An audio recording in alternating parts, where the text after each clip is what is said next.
جو سر پہ رکھنے کو مل جائے نال پاک حضور تو پھر کہیں گے کہ ہاں تاجدار ہم بھی۔ مدینہ شریف میں مسجد نبوی میں اسلام کی تعلیم کی نشر و اشاعت فرما رہے ہیں، درس حدیث دے رہے ہیں۔ شوق علم رکھنے والے دور دراز سے سفر کر کے تشریف لاتے اور امام مالک سے علم حدیث پڑھ کر اپنی پیاس کو بجھاتے۔ اس طرح شہرہ ہوا حضرت امام مالک کا۔ اللہ اکبر، ایک جوان حضرت امام عبد الرحمن ابن قاسم کی شادی ہو چکی ہے۔ آپ کو شوق پیدا ہوتا ہے کہ میں بھی علم حاصل کروں، امام مالک کے پاس جا کے علم حدیث حاصل کروں، مگر میری تو شادی ہو چکی ہے، میرے پاس بیوی بھی ہے، اس کا نان و نفقہ میرے حوالے ہے، چھوڑ کر کیسے جاؤں، چلو اپنی بیوی سے بات کر لیتا ہوں۔ حضرت امام عبد الرحمن ابن قاسم اپنی بیوی اپنی شریک حیات کے پاس تشریف لاتے ہیں اور ارشاد فرماتے ہیں، میری شریک حیات اب تو میرا نکاح تیرے ساتھ ہو چکا۔ تب یہ جذبہ پیدا ہوا ہے، تب یہ شوق دل میں جاگا ہے کہ میں امام مالک سے درس حدیث اور علم حدیث حاصل کروں، لیکن تیرا نان و نفقہ میرے سر پہ ہے، میری ذمہ داری ہے، اگر تو اجازت دیتی ہے تو میں چلا جاؤں۔ قربان جائیے اس خاتون کی عظمت اور ارادے اور حوصلے پر۔ اس خاتون نے کہا کتنے دل کی بات ہے؟ کہا 1 سال۔ کہا کوئی بات نہیں، حضور والا آپ جائیں اور رسول پاک کی حدیث آپ پڑھیں اور پڑھ کر دوسروں کو سنانے کے قابل بنے، ہمیں بڑی خوشی ہوگی، سال بھر کی بات ہے، ہم بتا دیں گے، ہم کاٹ لیں گے۔ حضرت امام عبد الرحمن ابن قاسم بیوی سے اجازت لے کر گھر سے چلے اور مدینہ شریف پہنچے۔ امام مالک کے درسگاہ پہ داخلہ لیا، درس حدیث پڑھنے لگے۔ سال گزر گیا، دوسرا سال آیا وہ بھی گزر گیا، تیسرا سال آیا وہ بھی گزر گیا، چوتھے سال خیال آتا ہے کہ میں نے اپنی بیوی سے 1 سال کی چھٹی لی تھی اور یہاں 4 سال کا عرصہ گزر گیا، یہ تو میں نے بیوی کے ساتھ وفا نہیں کیا۔ اس لیے حضرت امام عبد الرحمن ابن قاسم نے خط لکھا اپنی بیوی کے نام، اے میری شریک حیات، میں درس حدیث میں اس قدر مستغرق ہو گیا، علم حدیث پڑھنے اور حاصل کرنے میں اس قدر منہمک ہو گیا کہ کبھی تیرا خیال ہی نہیں آیا، اس لیے تاخیر ہو گئی، اور اب میں خط اس لیے لکھ رہا ہوں کہ 4 سال کا عرصہ تو گزر گیا، مگر اب بھی نہیں مجھے معلوم کہ اور 5 سال لگیں گے کہ 10 سال لگیں گے، اس لیے اب میرا انتظار مت کرنا، بلکہ میں تمہیں اجازت دیتا ہوں کسی اور سے نکاح کر لے۔ سوچئے شادی کے بعد علم دین حاصل کرنے کا کیا شوق اور جذبہ جاگا کہ اپنی بیوی کو بھول گئے، اور جب یاد آئی آپ کی بیوی تو آپ اجازت دے رہے ہیں کہ میرے انتظار میں اپنی جوانی نہ کاٹو، بلکہ کسی اور سے نکاح کر لو، میں تمہیں اجازت دیتا ہوں۔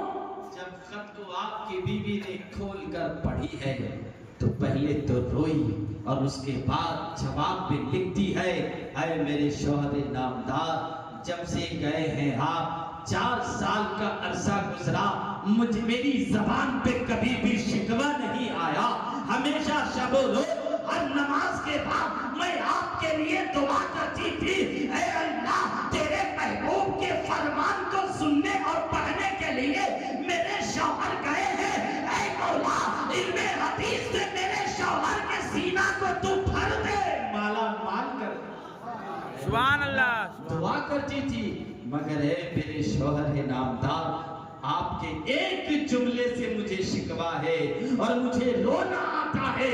آپ نے یہ کیوں لکھ دیا کہ آپ چاہو تو کسی اور سے نکاح کر لو؟ ہمیں یہ منظور نہیں ہے. آپ 10 سال اور پڑھنا چاہے تو پڑھ لے, 20 سال پڑھنا چاہے تو پڑھ لے, اس لیے کہ روز محشر جب ہر کسی کو اٹھایا جائے گا, جمع کیا جائے گا اور نام لے لے کر بلایا جائے گا, تو اس وقت میں خوش نصیب عورت ہوں گی کہ جس کا نام ایک محدث کے نام کے ساتھ ملا کر بلایا جائے گا. سبحان اللہ, سبحان اللہ.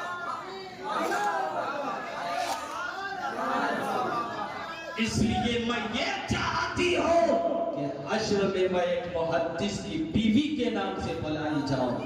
آپ کو حضور جتنا دن پڑھنا ہے پڑھیے. اب 4 سال 5 سال 10 سال مکمل 17 سال گزر گئے. اللہ اکبر. ہے کوئی آج ایسی خاتون جو دینی تعلیم کے لیے ایسی قربانی پیش کر سکے؟ نہیں کر سکتی. دنیا کی تعلیم کے لیے میری ماں بہنیں اپنے گہنے زیور بندک میں رکھ سکتی ہے, بیچ سکتی ہے ٹیوشن فیس کے لیے, ایڈمیشن کے لیے, مگر قرآن پڑھانے کے لیے, دینی تعلیم سکھانے کے لیے کسی عالم کو 1000 روپیہ مہینہ نہیں دے سکتی ہے. اس لیے دینی تعلیم کا معیار و مقام ان کے نظر میں نہیں ہے. مگر یہ وہ خاتون ہے جو اپنی جوانی بھی قربان کر رہی ہے, اپنا وقت بھی قربان کر رہی ہے.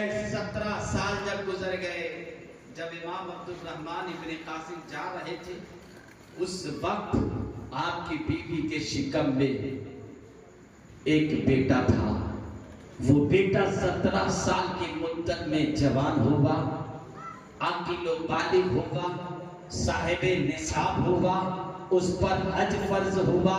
17 سال کی مدت میں ماں سے کہتے ہیں امی جان اس سال میں حج کرنے چاہتا ہوں. تو امی نے کہا بیٹا جاؤ, لیکن حج سے جب فارغ ہو جاؤ تو مدینہ آنا, اور مدینہ پہنچ کے امام مالک کا درسگاہ تلاش لینا. بیٹا تو روز پوچھتا تھا نا کہ میرا باپ کون ہے, میرا باپ کا نام کیا ہے. سن, تیرے باپ کا نام عبد الرحمن ابن قاسم ہے. مسجد نبوی میں امام مالک کے درسگاہ میں جانا اور پوچھ لینا کہ عبد الرحمن کون ہے. مل جائے تو اپنے باپ سے ملاقات کر کے آنا. سبحان اللہ. عبد الرحمن ابن قاسم حج سے فارغ ہوئے, مدینہ تشریف لائے. مسجد نبوی میں اور بھی درس تھے, مگر درسگاہ امام مالک کا پتہ کر کے پوچھے اور جا کر کہا من منکم عبد الرحمن ابن قاسم, کون ہے آپ میں سے عبد الرحمن ابن قاسم؟ جن سے پوچھا جا رہا تھا وہ امام مالک تھے. امام مالک نے کہا کہ دیکھو انظر ہناک, وہ جو پیلر سے ٹیک لگائے, سر جھکائے, کتابیں پڑھ رہا ہے, وہی عبد الرحمن ابن قاسم ہے. جاؤ. سوچا ان کے گاؤں سے کوئی آیا ہوگا, کچھ لے کر کے آیا ہوگا, ملنا چاہ رہا ہوگا. امام مالک نے دکھا دیا, چلے گئے. ایک بیٹا جب باپ سے, جس باپ کو دیکھا نہ ہو, 17 سال کے بعد پہلی بار اس باپ کو دیکھے گا تو جی کتنا بے قرار ہو رہا ہوگا, دل کتنا بے چین و مضطرب ہو رہا ہوگا کہ اپنا باپ کا جلوہ کب دیکھے. تو گئے تو سر جھکا ہوا تھا, نظر میں کتاب تھی. کہا السلام علیکم ورحمت اللہ وبرکاتہ یا عبد الرحمن ابن قاسم. حضرت عبد الرحمن ابن قاسم نے سر اٹھا کر دیکھا, مگر آواز سن کر حیرت میں پڑ گئے کہ مسجد نبوی میں یہ اجنبی کون ہے جو میرے نام کے ساتھ مجھے یاد کر رہا ہے. شاید میرے قرب و جوار کا کوئی آدمی ہوگا جو میرے لیے خبر لایا ہوگا. کہا کون ہے تو؟ کہا میں کوئی اور نہیں ہوں حضور, ذرا غور سے دیکھیے چہرہ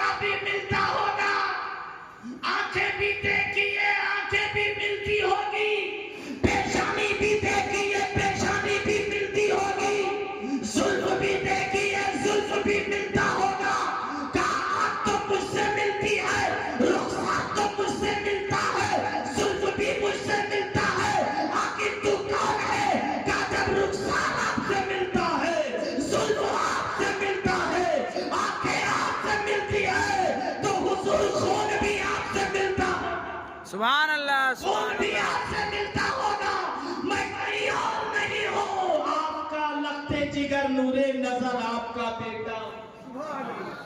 اللہ اکبر۔ حضرت عبد الرحمن ابن قاسم نے جب بیٹا کا نام سنا تو کلیجے سے لگا، کہا بیٹا جب میں چلا تھا تو مجھے یہ بھی بتانا تھا کہ تیری ماں حمل سے ہے، لیکن تو اتنا جوان ہو گیا اور تو نے باپ کو کبھی نہیں دیکھا۔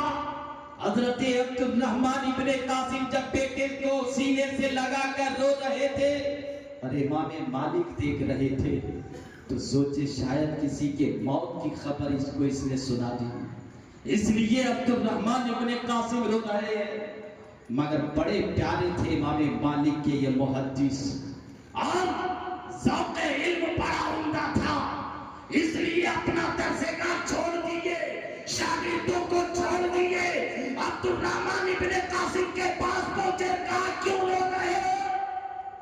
کیا کسی کی موت کی خبر آ گئی؟ حضرت امام مالک کی بارگاہ میں عبد الرحمن ابن قاسم فرماتے نہیں، کسی موت کی خبر نہیں ملی ہے، کوئی غم کی خبر نہیں ہے حضور، یہ تو خوشی کی خبر ہے کہ میں جب گھر سے آیا تھا آپ کے پاس پڑھنے کے لیے تو مجھے یہ بھی پتا نہ تھا کہ میری بیوی کے شکم میں کوئی بچہ ہے، یہ وہی بچہ ہے 17 سال کی مدت میں میرا بیٹا آج کل کے واپس اپنے باپ سے ملنے آیا ہے حضور۔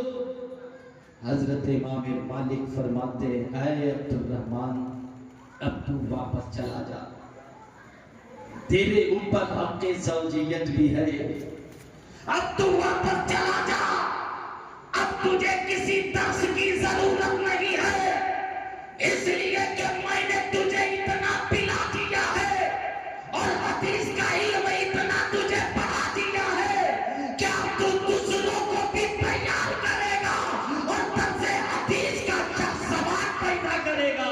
سبحان اللہ سبحان حضرت اللہ عبد الرحمن ابن قاسم جب چلنے لگے تو امام مالک فرماتے ہیں عبد الرحمن ابن قاسم تیری بیوی ایک مثالی بیوی ہے، سن جہاں تو نے 17 سال شادی کے بعد ذوق علم میں گزار دیا، جب محدث کی سیرت کا بیان ہوگا تو تیرا ذوق علم بھی لکھا جائے گا، تیری محنت کا بھی بیان ہوگا، مگر اے عبد الرحمن جب جب تیرے ذوق علم کا اور تیرے شوق علم کا بیان ہوگا تو تیری بیوی کے قربانیوں کا بھی بیان ہوگا، تیری بیوی کے صبر کا بھی بیان ہوگا۔ سبحان اللہ۔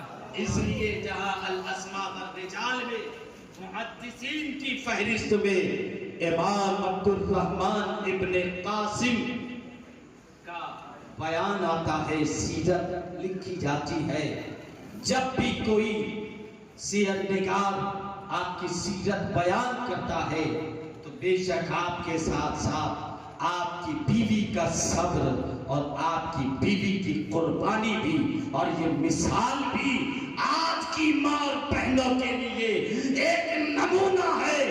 اے خواتین اسلام، اگر رب نے آپ کو بیٹے عطا کیے ہیں، بیٹیاں عطا کی ہیں، تو بے شک اپنی اولاد کو جہاں دنیا کی تعلیم سے آراستہ کر رہی ہو تو وہی دینی تعلیم سے بھی مزین کر۔ سبحان اللہ سبحان اللہ۔ قربانی دینا سیکھیں گے۔ شہید کربلا حضرت امام حسین رضی اللہ تعالی عنہ نے میدان کربلا میں ہم مسلمانوں کو ایک عبرت دیا ہے، ایک نمونہ دیا ہے۔ درس کربلا ہے صرف غم حسین میں اشک بہانا یہ تقاضۂ محبت نہیں ہے، بلکہ ادائے حسین کو اور محبت حسین کے تقاضے کو پورا کرنا یہ حقیقت میں وفا ہے، یہ حقیقت میں محبت ہے امام حسین پر پانی کی بند دانا بھی بند نہ تھا خیمے میں مگر نبی محرم الحرام کو میرے آقا حسین نے اپنے جانثاروں کو یہی فرمائے تھے کہ آج شب عاشور ہے، آج خوب عبادت کرو، آج خوب نمازیں پڑھو اور قرآن کی تلاوت کرو۔ برادران ملت اسلامیہ سوچئے آقا حسین کو بھی پیاس لگی ہوگی، آقا حسین کو بھی بھوک لگی ہوگی، آقا حسین کے نظروں میں وہ جھولا بھی ہوگا جس جھولے میں علی اصغر آرام فرما تھے، جن کے لبھائے مبانا خشک ہو گئے تھے۔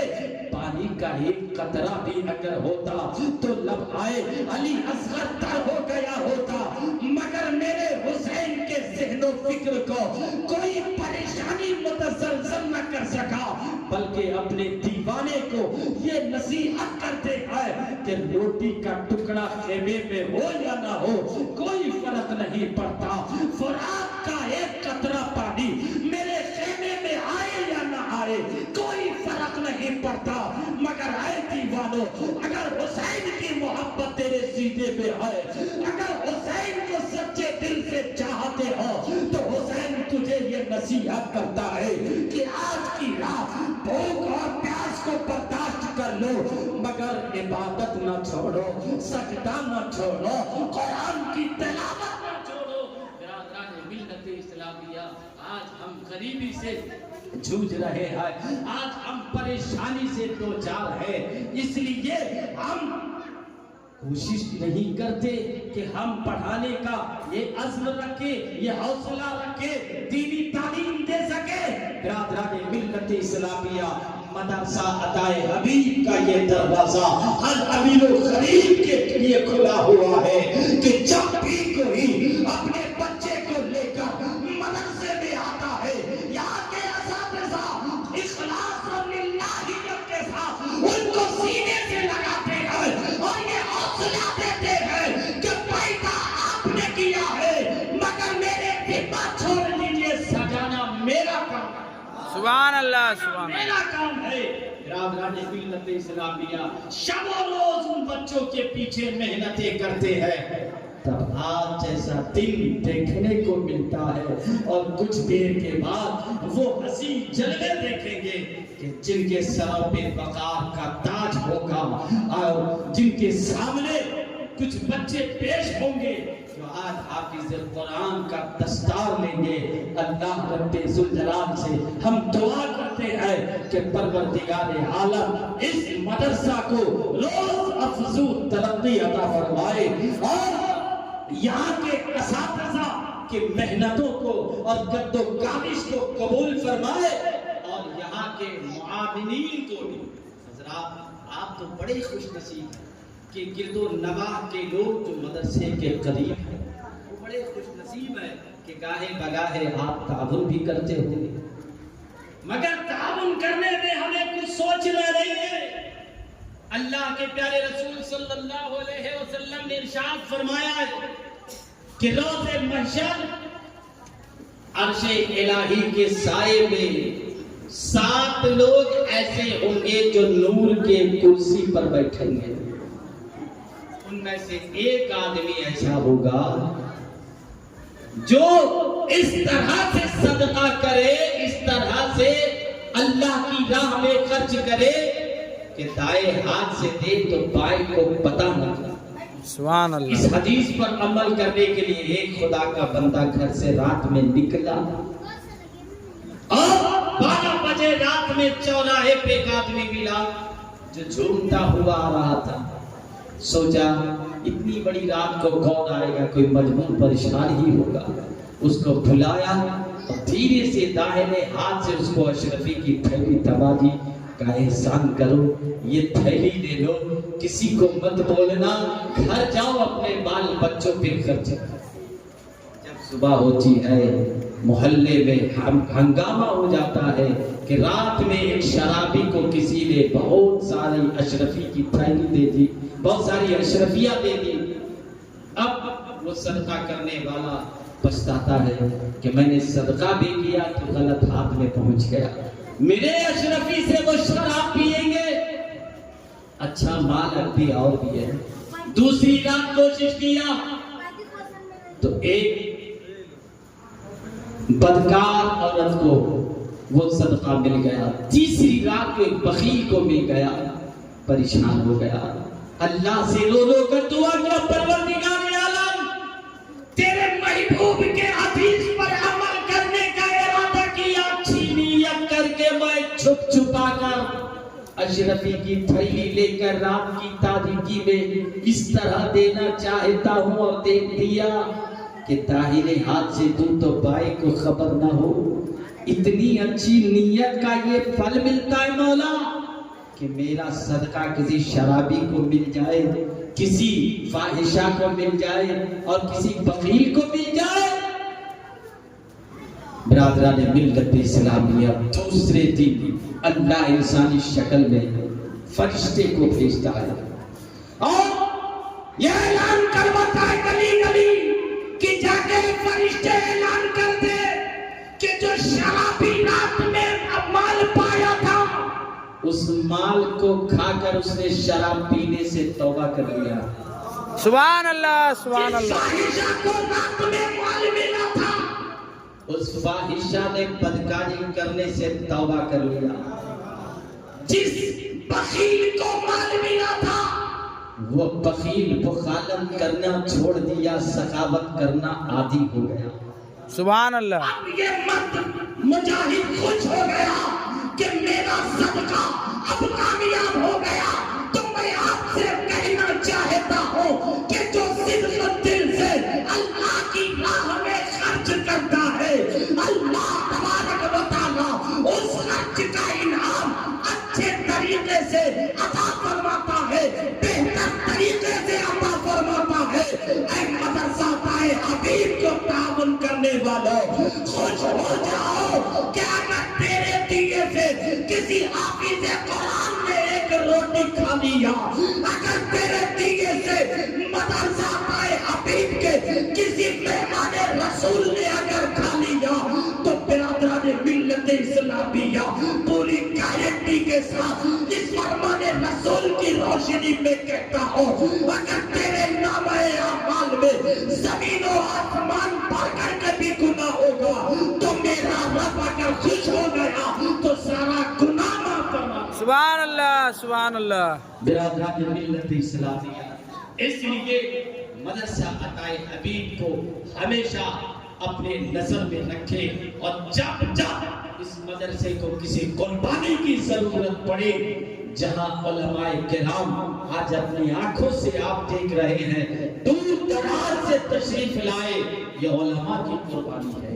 اس لیے آپ حضرات بھی اس مدرسے کے لیے ہمیشہ قربانی دیتے رہے.